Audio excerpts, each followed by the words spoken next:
Dans cette vidéo, nous allons vous montrer comment scanner facilement du métal avec l'AI500. Donc là, on est en lumière blanche.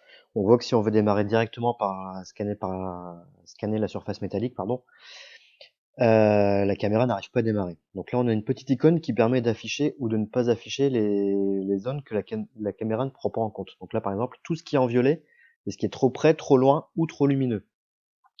Donc dans les paramètres, on va les se mettre en lumière bleue pour scanner le métal. Et on va reprendre l'enregistrement. On voit que c'est déjà bien plus facile de démarrer le scannage. Alors on va se mettre en polychrome, affichage couleur.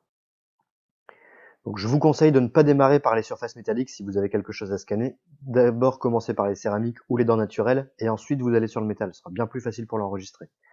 Donc autre astuce pour scanner le métal, il ne faut pas attaquer la paroi de face. Si jamais vous attaquez la paroi de face, la caméra envoie de la lumière, qu'elle se prend directement dans la figure à cause des reflets métalliques, et du coup elle n'arrive pas à scanner. Donc ce qu'il faut faire, c'est laisser la caméra au-dessus de la surface, là on voit qu'il y a encore plein de zones de trous, et faire bouger la caméra pour éliminer les reflets. On voit que les zones violettes disparaissent au fur et à mesure,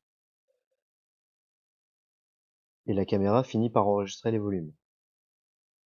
Donc ça sert à rien de scanner dans tous les sens, essayer d'aller enregistrer les détails, il suffit de laisser la tête de la caméra au-dessus de la surface, d'anguler la caméra pour éliminer les reflets au fur et à mesure. On voit que les taches violettes disparaissent quand on bouge la caméra, et du coup la caméra finit par enregistrer les volumes.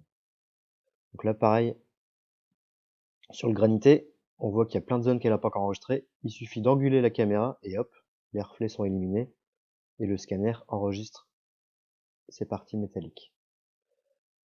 Donc là on va scanner toute la partie du stélite qu'on a commencé à scanner. On fait le tour des crochets. Donc pareil, on laisse la caméra au-dessus, on élimine les reflets au fur et à mesure et on voit que la caméra finit par tout enregistrer correctement. Donc là, c'est les données brutes qu'on a à l'écran. C'est très voxelisé. Il y a pas mal d'artefacts, etc., qui vont être éliminés lors du post-traitement. Ne vous inquiétez pas. Donc là, par exemple, on génère notre post-traitement et on va obtenir le résultat final. Et vous allez voir qu'on a quelque chose qui est très cohérent.